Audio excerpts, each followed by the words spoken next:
suceso anómalo el ocurrido, y sobre todo si se le agrega que es pues un magnicidio.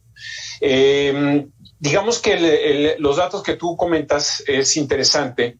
Hoy revisando el Washington Post me quedé pues impactado por la cantidad de muertos. En 5 años, el Washington Post reporta en Japón 14 muertos por armas. 14 muertos por armas, es decir, prácticamente es marginal en términos relativos comparado con países como México, Estados Unidos, ¿no? Y lo que tú mencionas. Y en el caso de la clase política, pues ya un abuelo de él, ¿no? Bueno, el abuelo de Shinzo Abe recibió o fue víctima de un atentado en 1960, trataron de matarlo con un cuchillo. Es decir, pues es una tragedia ya familiar, ¿no? Es una dinastía política, la de Shinzo Abe. Su padre fue ministro de Relaciones Exteriores y, como dije hace unos momentos, su abuelo fue primer ministro, y también un tío abuelo, también fue primer ministro. Es decir, esta dinastía política que de alguna manera pues encarna él, Shinzo Abe, un reformista en 2 periodos de gobierno. El primero tuvo que salir porque pierde la mayoría en el Congreso y también aduce de que tiene pues una molestia gástrica, pero regresa en el 2012, esto fue en el 2012 gana las elecciones, en 2 ocasiones se reelige, y yo creo que hay 2 pilares importantes en su recorrido político. Uno de ellos es la transformación de la Constitución a una situación mucho más bélica, porque hay que recordar, después de la Segunda Guerra Mundial, Japón se margina de la competencia de las armas. Uh-huh. Y la otra es la de economics, ¿no? Es decir, un reformista económico que toma a Japón en el 2012 en una situación crítica y hace reformas importantes. Fíjate que hablaba, y te quiero preguntar, Fausto, hemos hablado en los últimos 2 años, concretamente en los 2 últimos años, no quiere decir que no haya pasado antes, pero hemos subrayado el tema de la violencia política electoral.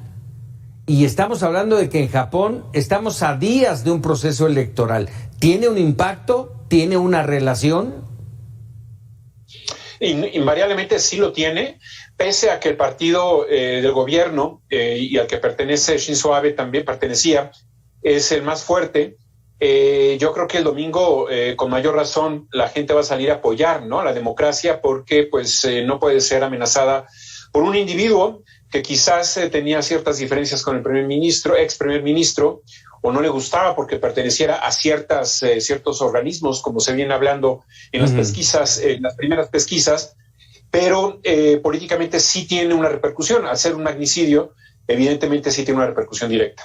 Hay que recordar nada más, Francisco, que fue en el 2007, el último año, en donde hubo un crimen político allá en Japón. El alcalde de Nagasaki, Icho, fue asesinado a tiros. Ya estamos hablando pues ya de muchos años atrás, ¿no?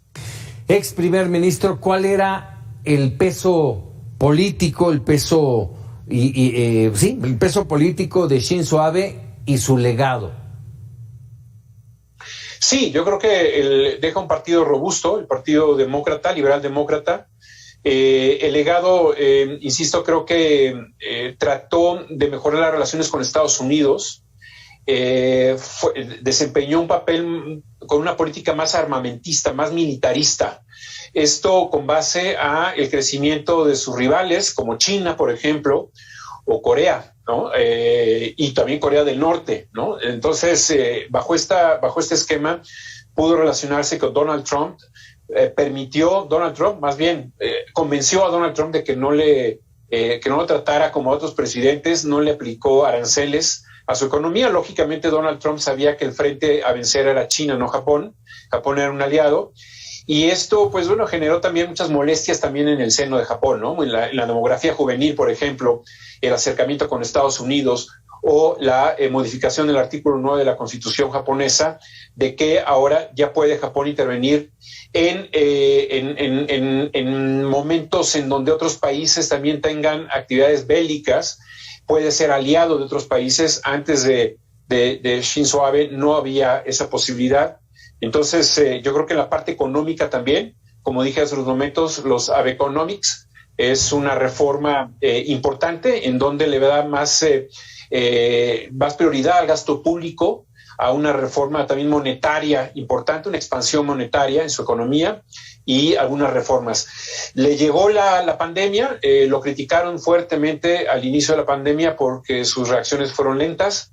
Después se pasa por una crisis de salud muy fuerte y tiene que dejar el poder, ¿no? Pero pues su perfil más, digamos, más empático fue cuando se disfrazó durante la presentación básicamente de las Olimpiadas. Él ya no le alcanza a inaugurar las Olimpiadas, pero sí logra que Japón tenga los Juegos Olímpicos y se disfraza de un héroe juvenil ahí de los juegos electrónicos, ¿no?